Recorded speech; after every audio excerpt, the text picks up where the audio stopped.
Hi guys, I'm back, and this time in video form so you can see me, which is really exciting for me, hopefully for all of you too.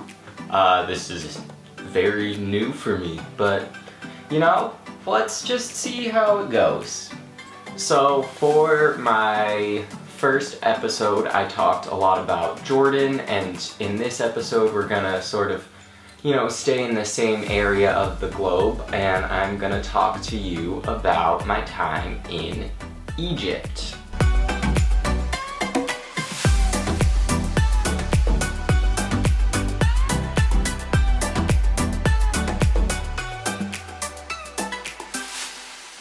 So Egypt was probably one of the coolest places I've ever been. Definitely had the most history, which is a lot coming from somebody who lives in Rome, and I've been to Greece too, except definitely the coolest ruins, the biggest sort of shrines and stuff, and also the least number of tourists. It's been a pretty dangerous country since 2011 when Mubarak was ousted from power, and then they got Morsi, and then they protested to get rid of him, and now they have El-Sisi, and they actually just voted to abolish his term limits. So back to a dictatorship.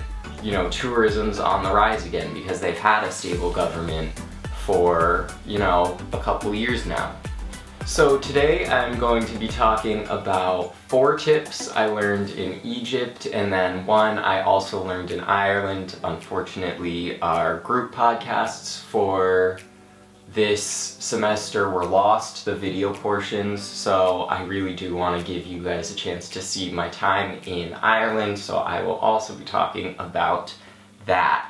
But first, let's get started about Egypt.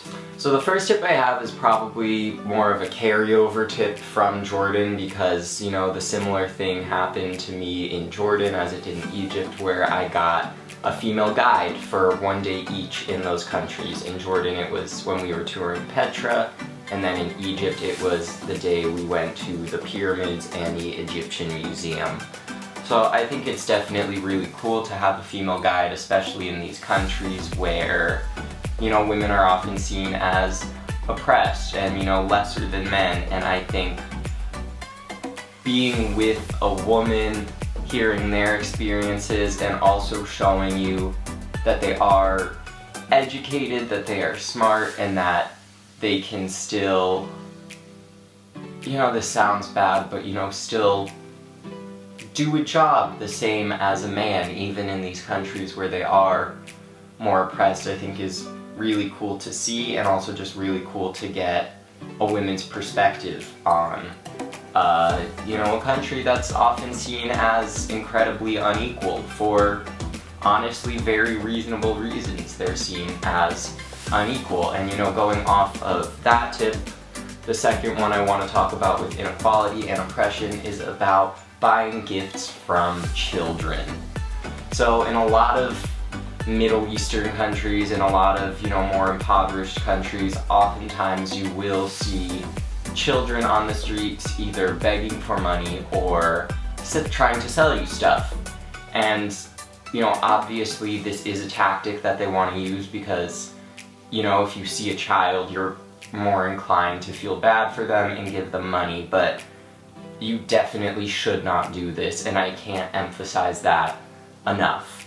So what happens, what one of our guides in Egypt explained, is that these kids are taken out of school to help support their family by selling things to tourists, which means these kids don't have any form of education and they're just on the streets to sell stuff to you, which is obviously really bad. And if you are a responsible tourist and you want to help see these places in the world develop more and have stronger education programs and stuff, then you definitely need to start at ground zero when you're there and not support the root cause of this. Our guide said 40% of the population in Egypt is illiterate, which is an absolutely horrible rate. I've been to countries that are impoverished, Cuba, but their literacy rate is still, 99%. So if you want to support children and like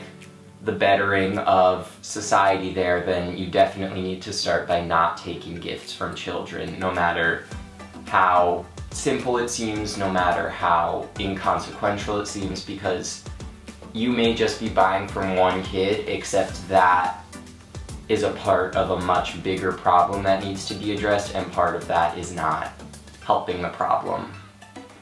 Alright, so the next tip I have is to get out of the biggest city you're in. You know, I live in Rome, I live right next to New York City in the US, and a lot of times in countries it's really easy to just fly to that biggest city and stay there for all of your time, except if you go to just one city, you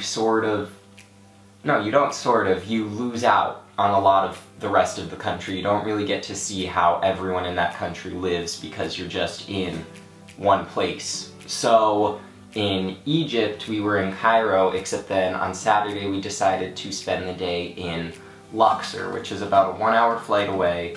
It's super easy to do. They have flights all the time, and it is truly the coolest city. I had no clue over 1 million people lived there, which is, you know, a really big city, especially for it to be ignored by a lot of tourists. And they just had, it was sort of Cairo's ruins on steroids there. So if you think about the pyramids and everything they have in the Egyptian museum and stuff, think about that times 10. These shrines are huge, the temples are massive and bright and colorful. You can ride camels. We went on a boat ride down the Nile in Luxor. So there are definitely a lot of things you can do that are sort of more away from that main touristy city, the place that's sort of built for tourists. And honestly, this sort of goes into tip 4, which is safety is really important when you're going to these places, and you really should stick to sort of the places that are built for tourists, because that's how you will be safe. But that doesn't necessarily mean staying in one city, because I felt actually more safe in Luxor than I did in Cairo. And also overall, I honestly felt more safe in Egypt than I did in Jordan, you know. In Jordan I heard machine gun fire a couple mornings and, you know, a couple times at night. In Egypt I heard none of that. But obviously, you know, there is, you know, a problem with terrorism and extremism and stuff. They're just by the news you see. But if you really sort of stick to the places that are meant for tourists, you really should have no problem. Security everywhere there is very high, as it probably should be, unfortunately. But, you know, if you stick to those places, you should be safe. And that idea sort of shifts based on what country you're in, because I've been to a couple countries that are sort of touristy, resorty destinations, and I didn't go to a resort there and didn't, you know, stay at a 5-star hotel there. And the Fiji and Cuba are the ones I'm thinking of, and I had some of the most amazing experiences, except you just sort of have to evaluate the safety more, especially when you're in more dangerous countries like Egypt. Except I wouldn't let that deter you from going. You just have to be a lot more cautious and think about where you are more and what you're saying and what you're doing. But I never felt like there was a threat being made to my safety, and I think that's important to know, because that's a big deterrent for a lot of people when they're going to these places. And I mean, obviously you have to be cautious, but you shouldn't let that, like any sort of fear, any sort of bad news you've heard, reflect on the whole country and everybody there, because most of the people we met were all very excited to meet us. A lot of them wanted to take pictures with us, especially because, you know, my sister's blonde, blue-eyed, and that's really exciting for them there. It was funny, we were in Luxor and there was this school from a farm town a couple hours outside of it at one of the temples, and, you know, she got mobbed, so. But these people are really excited to meet tourists and people from other parts of the world, and they will be really welcoming to you. And you shouldn't take that as a threat to your safety, because most people are completely okay and very excited for you to be there, and they're very excited to, you know, open their country up to you and tell you all about it. So definitely remember that. Okay, so moving on from Egypt, there is one more tip I want to give to you, and that is one I learned in Ireland.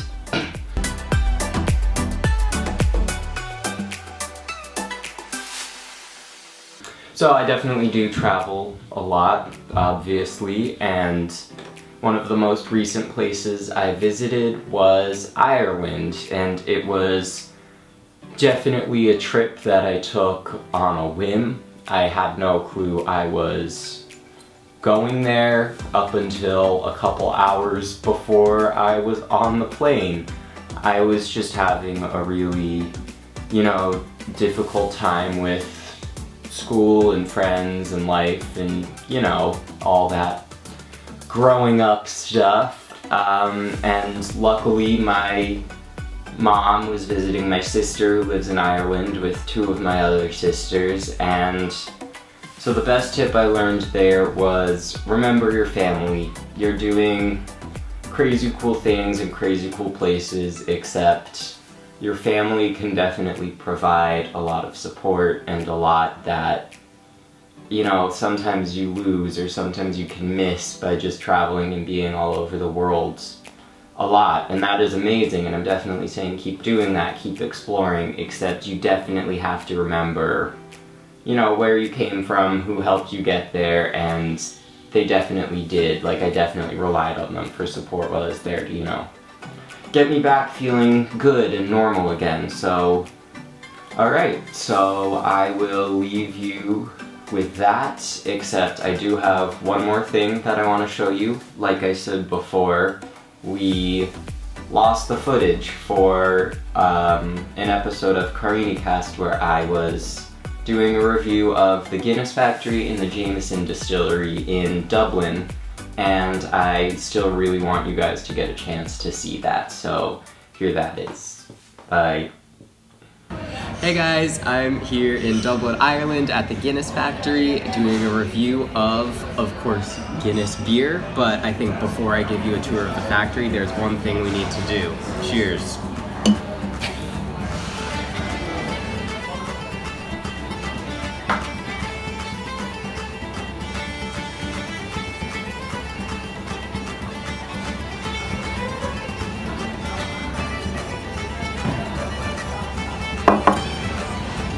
Alright, let's go.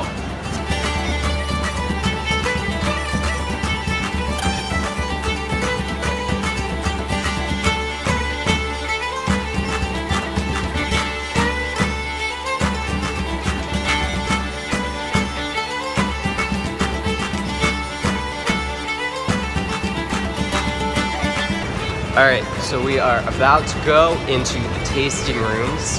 They're gonna teach us how to drink it. Yeah, I can't wait. It smells really good.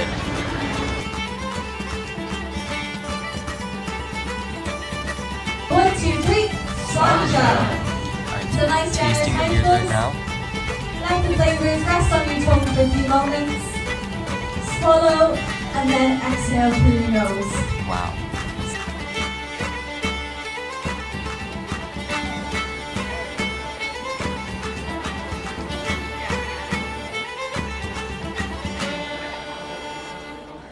I think that is a pretty perfect pint, if I say so myself.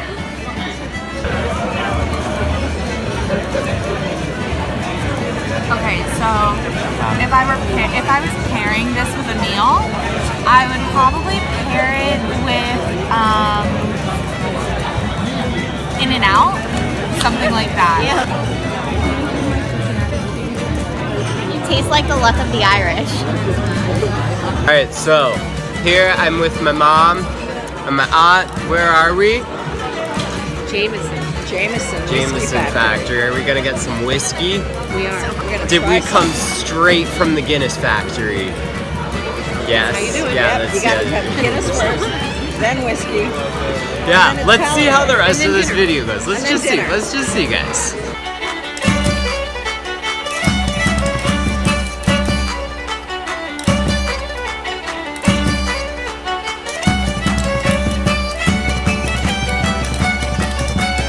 Alright, so we have 5 different types of whiskey in front of us. How do you feel? Worried? I feel a little worried too. Okay, so we have the original right here, the crested right there. Here's the black barrel. Here's the stout edition, and then this one is distillery only. All right, I'm gonna try the regular first. Ready? Cheers. I actually like that one. That one was pretty good. Now I'm with my mom, and we are going to try the crested one. And remember, Jameson Crest. Jameson crested. All right, cheers. I actually like that one more than the first, which was the classic. How do you feel? I kind of like the first one more than that one. All right. Okay, so differing opinions. All right, so now we're gonna try the third type, which is the stout edition, which is actually distilled in Guinness casks. So hopefully we'll get some Guinness flavor in that one. Ready? Ready? I liked that one the least so far. Yeah, I think I might be out. Alright, so everyone else is tapped out up to this point, except we still have 2 more whiskeys to try. 2 people left. 2 people left, so I feel like I might be the last one standing. Hey, I'm not going anywhere. Alright, well let's see. Here is Black Barrel. Cheers. Our bartender said this is his favorite. Yeah, except Eliza said it's her least favorite, so we'll see. That was okay. I didn't like that one. I actually didn't cringe. I actually liked that one. Alright. Okay, so this is a distillery brand that you can only get at the Jameson Distillery in Dublin. Yes. Alright, here we go. Cheers! I like that one. I did too. I like that one. Not harsh. I like that one. That was good. I like that one. I'd say. All right. All right. All right. Great. Cool.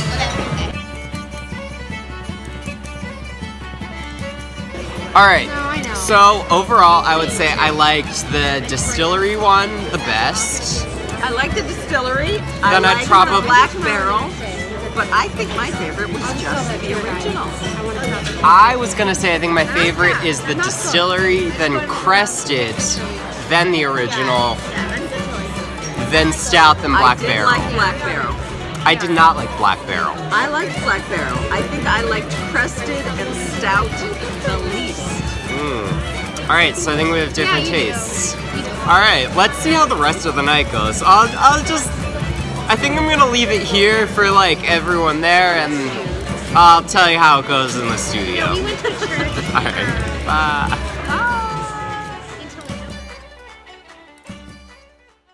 Alright, now I have had 6 shots of whiskey. I've had 2 pints of Guinness, and I'm feeling great. I hope you enjoyed my review of Ireland, and okay, bye.